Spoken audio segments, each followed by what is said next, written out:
In at number 10, we have the Chalicotherium, and in my opinion, this creature really does have to just make this list, because, like, when you look at it and its taming method, and kind of how useful this creature is, but also how much more useful this creature could be if it did get a TLC, it really makes me feel like this creature is in dire need of one. Maybe a slight change in the tame method would be sufficient. Maybe don't make it just a normal knockout tame, but maybe have some kind of different feeding material for a passive tame to make it more accessible to actually tame, because getting that beer is certainly something, but, you know, maybe that it gives the creature some sort of character to just its general identity, so maybe that one go ahead and that's fine.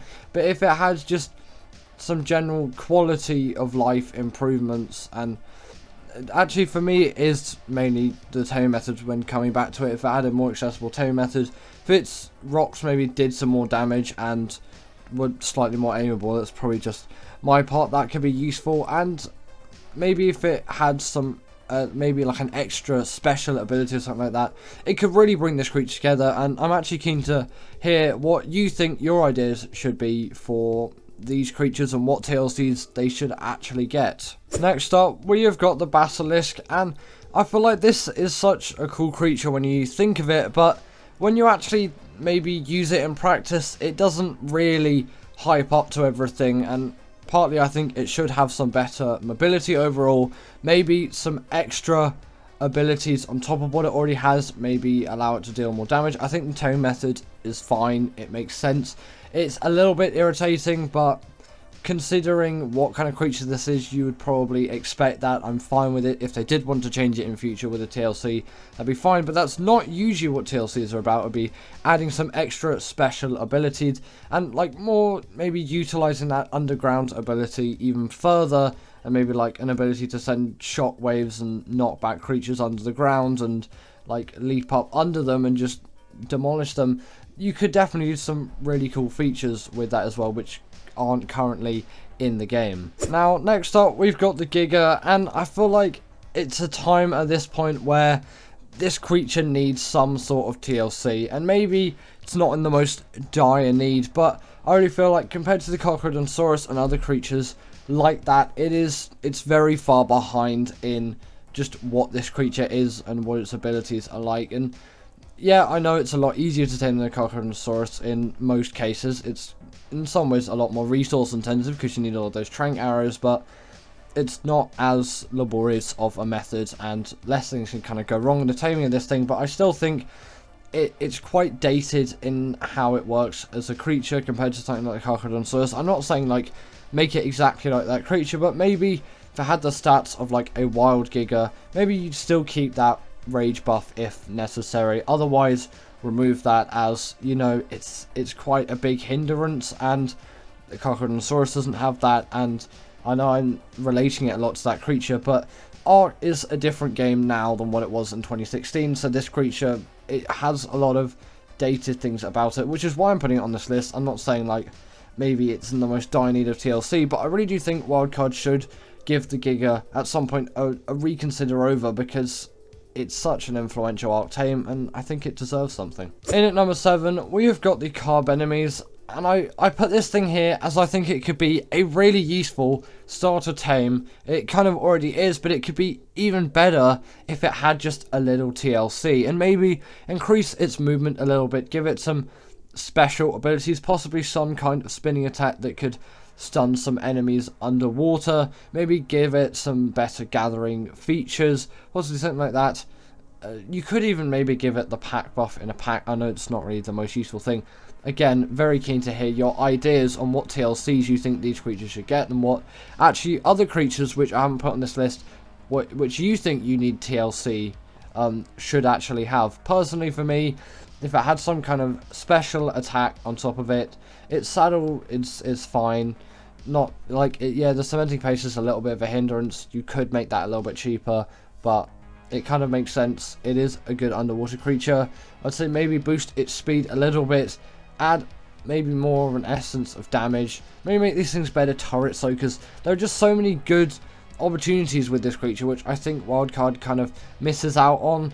And I feel like it could be a really high step of a level over where the Parasol was. And the Stego is such a different creature now to what it was before it had that TLC. And if the Carb enemies could go under similar treatment, maybe if not as OP as the Stego, it could be a really useful thing for the Carb enemies to have. And I personally think it's quite underrated and people don't give it enough credit, and if it had that TLC then maybe it would bring this creature to some new heights. Next up we've got the Angler, the king of harvesting any kind of silica pearls, but personally I think it can be used and remembered for a lot more than that. It can be just a really great, agile, maybe higher damage dealing creature with some other wealth of abilities, and maybe it could do something with obviously the main thing that defines an anglerfish, which is the light on the front of it, and it could possibly do something.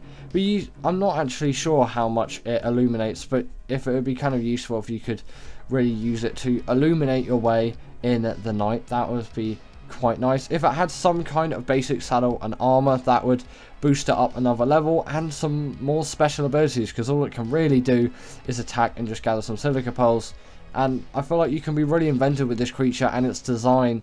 Although yes, maybe it's not the most dinosaur-like creature, I still think there's a lot that can be done to this creature to improve it in everything that it stands for, instead of just being a good silica pearl gatherer and just your generic basic ocean tame. At number 5 we got the Packy, and this creature really just has to be here for me on this list. And it's kind of sad looking at this because it's so useless, but with just a few simple changes it could be a much better creature. Firstly, if it could gather berries, that would put this thing at significantly better heights for general use. Also, I think the mobility of this creature is fine. Its special attack could be utilized in a better fashion if you had more mobility when it was actually charging, because it's not particularly OP. If it dealt a little bit more torpor, that could be nice. If its taming method wasn't so long and laborious, that would make this creature a more defined, useful one. And if it had some maybe special harvesting abilities or some kind of buff it gave other creatures, or something small like that, like a buff and obviously the ability to gather berries and just a tame method that isn't as difficult, then it could really boost this creature in terms of its abilities and where it actually is in the game, because you can just get a Parasol and that creature is going to do so much more good. And it took absolutely ages to kill this raptor. Personally, I do think these things should deal a little bit more damage just to the general creatures, possibly because they are quite heavily armored creatures. It would make sense. Next up we've got the Archaeopteryx, but I'm also going to put the Galley in a similar spot as well, as I think the Galley is just lacking in the health department and a bit of damage as well, although it doesn't really need that, and some weight definitely that could drastically improve that creature. And again, maybe a special ability of sorts, maybe like an extra dash. But talking about the Archaeopteryx, since the glide suit came out, and the cinema crops after that as well, this creature is pretty much just useless, and it's just an old version of those two things. If you could use this thing like a cinema crops though, and as sort of an alternative to that creature on other maps, as the cinema crops isn't on every map, then it could really boost this creature. It could just be a better use of a creature. You can still use it like a hang glider, but then you wouldn't have to carry it. It could just go on your back normally. And yeah, there's a few things that you can do with this creature which can turn it from something completely useless to something like the cinema crops. At number 3 we've got the Megalosaurus, and the female version of course, not the male one. That's a good thatch gatherer. Personally, I think, yeah, maybe this is only really used for breeding just Megalosauruses, but you could at least do something with this creature. It can't even attack. It has no attack whatsoever. This is in dire need of some sort of TLC to actually be a useful creature. Apart from that one use, which isn't even really utilizing this creature, it's just essentially using it as a placeholder to make baby Megalosauruses, and then if you get female babies out of that, it's not good. You only want the male babies out of it to get good thatch gatherers and whatever you use general male Megalosauruses for. The female one, it's just, yeah, maybe it doesn't have all the horns and all of that, but I still think it should have some sort of edge, which would be like, why you tame this creature apart from just, oh, I want to breed some Megalosauruses, so I'm going to get both of these. And I know generally most Ark creatures don't have distinction between both genders of creatures, and considering this one does, I feel like Wildcard could do something with this creature to really highlight those differences, and you'd have different uses for both, instead of this one just being like utterly useless and obsolete. Next up, we've got the Microraptor, and the reason why I'm putting it so high on the list isn't necessarily because I think it needs the most amount of TLC, but I think its ability is quite a cool and interesting one, and if utilized properly, it could really make this a good sidekick. Again, you just have this just like maybe on your back or on your shoulder. I think you can actually put this thing on your shoulder, but if you have it on your back like a Cinemacrops or another creature, I'm just trying to think there, I think the Seeker, whatever it's called, has that same sort of ability. Actually don't, I think that's in a mod, but still, if it had that, and then you could just send it on riders and then it would come back onto you, so you could knock people off their riders and then it would come back to your back. That could just be a really cool, simple ability for this creature to have. And in at number 1 is the Aranio, and there are so many things that you can do cool with spiders, and I'm kind of going to put the Onyx here as well, although maybe if you turn the Onyx into something more like the Desmodus, but maybe a slightly dumbed down version that was easier to tame, that could be very useful because that creature is pretty much obsolete. With this creature though, the Aranio, if it had the ability to climb up walls, something simple like that, and it actually dealt some reasonable amount of damage and had some decent health and all things like that, then it wouldn't just be a sort of placeholder obsolete creature which you would only tame if you wanted to tame every creature on Ark, and it's actually just a generally huge pain to tame this creature, so I'd recommend a slight change in that taming method. And if you could do that and make this sort of like the Bloodstalker but have some distinction, it could be a really great creature. So in at number 10 we have got the Gacha, and this creature, I will admit, is somewhat good. Just my personal opinion on it is just pretty mid in all aspects. I don't really hate this creature, and I don't really love this creature whatsoever. It does have a use, it's not completely useless. It has been slightly nerfed since release, which kind of makes it a lot less useful than what it once was, but still, this creature does have a reasonably nice, like, you could kind of say in a way unique use, which, you know, does fit well in the theme of extinction, and I do think it's a nice creature. I wouldn't remove it from the game.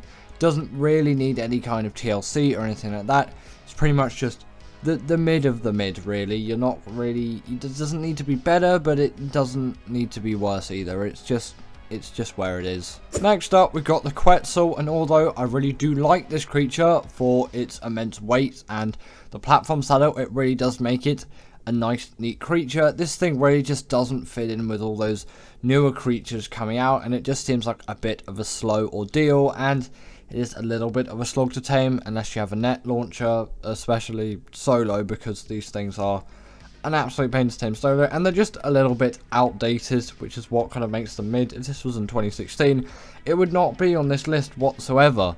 This thing would be like right at the top. It was such a cool creature back then, and I still really do have some respect for this creature. It's just really, for me, I find this creature just to be heavily mid because it's quite outdated for today's Ark use. I don't know what you think. Comment your thoughts down below on the Quetzal, actually, as I think it's a debatable one. Some of you just seem to hate it, and some of you seem to really like it, whereas for me, I'm kind of quite mid on it. Next up, we've got the Chalico, and this creature kind of just has to be here for me, and I think this one kind of could do with some TLC. As we get closer and further onto the list, they could do with some TLC, or nerfing, actually, I might add. Well, the creature in at number 1, I would say its downfall is that it's too overpowered. Probably going to be a really unpopular opinion, but stick around to the end to see if you agree with that thought or not, and feel free to leave your suggestions down below for that creature. But either way, when talking about the Chalico, I think this creature, it has an interesting taming method, but once tamed, it doesn't do anything all too useful, which is a little bit sad. Yes, you can definitely get some use out of it and have some fun with it, and really utilize this creature. If you force yourself to utilize it, you would be able to do everything that you need to do with this creature that this creature can do. I don't really know all too much about this creature, as I haven't spent too much time with it, but from other people's opinions, I've made a guess that it's quite a mid creature, really, and you may really love this creature, and you may also really hate this creature, and you may also just have no real judged opinion on it. But personally, I'm just going to say it's quite a mid creature, and I have pretty neutral feelings on it, although its tame method is really funny, and if I had a TLC, I may even consider taming one. Next up, we've got the Raasclark, and although it does have quite a heavy PvP use, in the PvE space, it doesn't really get used, so I'm balancing it out, and I'm putting it as a mid-arc tame, and although its use is still pretty useful, it doesn't do anything else apart from that one thing, which I think objectively makes it quite a mid creature, as it isn't particularly versatile by any means whatsoever. It just breaks any kind of structure, and that's all it does. It breaks things, and that's its only use. You wouldn't really use it for anything else. You wouldn't use it for a travel mount. You wouldn't use it to gather metal and resources like that, and you just wouldn't use it for that. And especially in the PvE space, I am quite heavily PvE minded and PvE biased. This creature really does not get used whatsoever, but I do admit in the PvP space it is one which is useful. Again, I'm not saying these creatures are supposedly bad, just when you think of it overall, they're pretty mid. There are some much better creatures out there, but also there are some much worse creatures, and you know, there is always a place in the PvP scenario where you'll want to use an Raasclark. For PvE, maybe not so much. Next up, we've got the Raptor, and when I kind of think of mid creatures, this kind of balances out almost at the middle for me, as I can agree it's a really great creature for starting off in your single player life, but then after that, they don't really become too useful, and creatures like the Deinonychus are just much more useful and versatile, and you can go out and get something like a Carno or an Aloe, which is going to do you a lot better, and you really kind of just outgrow this creature. And although yes, it's not really intended to be a late game creature, I'm not completely talking about that, it's just its span of use is so short, and there's not too much you can get done with a Raptor that you can't at the same time get done with some other creatures out there, which personally I think are better options. And I'm not again saying the Raptor is a terrible tame. I don't want to say that it's just like it's not deserving of being tamed. I definitely think it is worthy of being tamed, and it does have a place. It's just, again, very mid to me. I'm going to reiterate this a lot. Sorry if that bores you heavily, but I just really want to clarify a point here. And personally, I think this thing's weight would need to be better to warrant it being more useful. It also could do with a little bit like more stamina, and also its health could be a little bit higher, which the Deinonychus all has. And the Deinonychus is kind of like the Raptor, and it's just like infinitely better, which really does put a much better, it deserves a better spot in the terms of just generally ranked Ark creatures that would be pretty much near the top. That one is, it's insanely OP, but still the Raptor does deserve a place. I just think there are some better alternatives to creatures which you can use instead. If you do go for the Raptor, it's not going to be the worst decision, but maybe not the best either. Here at number 5, we've got the Moser, and I feel like this creature is in huge need of TLC, and I really do need to say this because the Moser is one of those creatures where, yeah, you'll probably use it for an underwater boss fight, but frankly, its model is quite outdated, and it doesn't really do all too much for me. A Megalodon will just do me better, in my opinion. It's just more mobile and all of that, especially with all of these new ocean creatures, albeit with mods in the modding community, but that is accessible to all Ark players out there now, because ASA mods, like, you're getting loads of really cool new ocean creatures, and this thing really doesn't stand up to it. And even just in the general space compared to just the vanilla ocean creatures, I really doesn't think it stands up as much as it should, and it's kind of a little bit of a letdown, and it's just really mid. It's not bad, it's not great, but it definitely could deal with some TLC, and I think it would really shine if it did have that kind of spotlight. Next up, we got the Raasclark, and this creature's kind of purely here for its taming methods, because its taming method is one of the most difficult, and once you actually got it, it's a little bit disappointing, to be fair.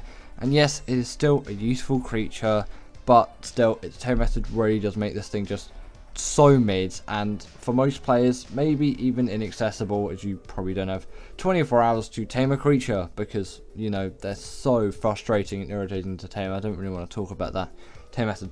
One of the most horrible experiences of my Ark life, and probably loads of other people's lives as well. You thought the Shadow Man was bad, try taming this thing. That's kind of the only reason why it's here. It is still a good creature, but it's really, really horrendously horrible, difficult taming method puts this thing on the list. In at number 3, we've got the Angler, and although I talk about this creature a lot, and I kind of like this creature, I still have to put it as mid, as its only real use is gathering silica piles, and again, this creature could really do with some TLC, and it needs it, frankly. It might need a new model redesign, have some nice cool abilities as well. That lore is there on its face, and it doesn't get used for anything. Obviously you can get angler gel from these things if you kill them, but you know, if you're taming one, you're probably not going to kill it.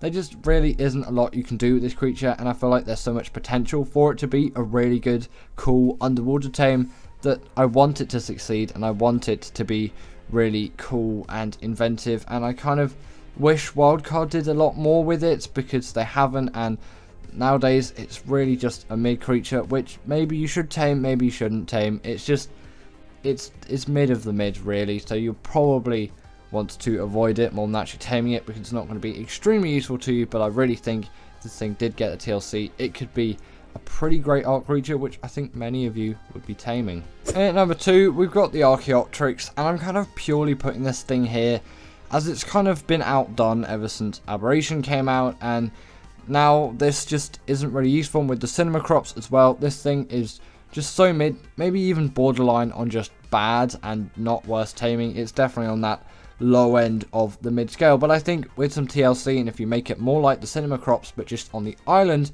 it could be a really nice, neat creature, and it would make it so not mid, and that's kind of the reason why I'm putting it on this spot and in it like so high on this list, because it's just such a mid creature. Like, you wouldn't really even consider taming this thing, and it's just, if it had just that basic TLC, this could actually be a quite usable creature, which maybe quite a lot of you would be taming, like taming the cinema crops, but just for the island instead. And in at number 1, we've got the Rhinoganatha, and when I first started making this top 10 list a couple of hours ago, I had to just put this thing at the number 1 spot. I admit, it's a great creature, and there's so many cool uses for it, but it is way too OP for me. I don't enjoy using this creature whatsoever. I just feel like an absolute god, and for some of you, that's going to be a really nice feeling. You feel like you've fully progressed and everything is easy, but I like Ark to kind of be a little bit of a challenge all the way through, and it really isn't when you have the Rhinoganatha, frankly. You tame it, which isn't actually even too difficult a process. I know it's kind of lengthy, but it isn't as horrendous as you might think, unless you want 100% effectiveness, but still, you are getting the immense OP-ness. That's a really dead joke, but, you know, haha, very funny, of this creature, and, you know, I just don't like it, and that's probably just me looking at my old Ark views of me just playing Ark for a while, and I kind of like the grind and the primitiveness, and I know loads of you really like this creature and really enjoy it. And again, I'm not saying it's a bad creature whatsoever. I'm not saying, oh, this creature's just rubbish, or in this case mid, and it just doesn't really have any real use. It does, but it is just so OP in what it can pick up and what it can do. It is really mid for me, because it just becomes a really unappealing tame. And I actually was going to make the top 10 most unappealing creatures list, but I didn't really have the B-roll to facilitate that, and I kind of only thought of this creature really, and maybe a few others, but not enough to make a fully fledged list. So obviously that's where this came, because I kind of do want to express my views of this creature and how I enjoy it, but I really don't in another way. I personally think it should be heavily nerfed, and then I might actually consider using this creature, and obviously it won't be, because that's just the way Ark is progressing now, just a more easy game that's just full of really OP creatures, and it just, for me, it isn't becoming as fun to play anymore as all of these new OP creatures are coming out, and obviously you just avoid taming them, but they are just all over the map as well, and it's just, I don't like it. Maybe even nerf this thing, or give me an option to not have these things spawn on my map, because I just don't really like them, even in the wild and when they're tamed, just both. I really don't like these creatures. But anyway, that is the end of today's video. What do you think of my Rhinoganatha opinion? Feel free to agree or disagree. As always, comment down below what's the most mid Ark tame to you, and if you didn't agree with this list, put your top 10 in the comments down below, and I'll see you all later.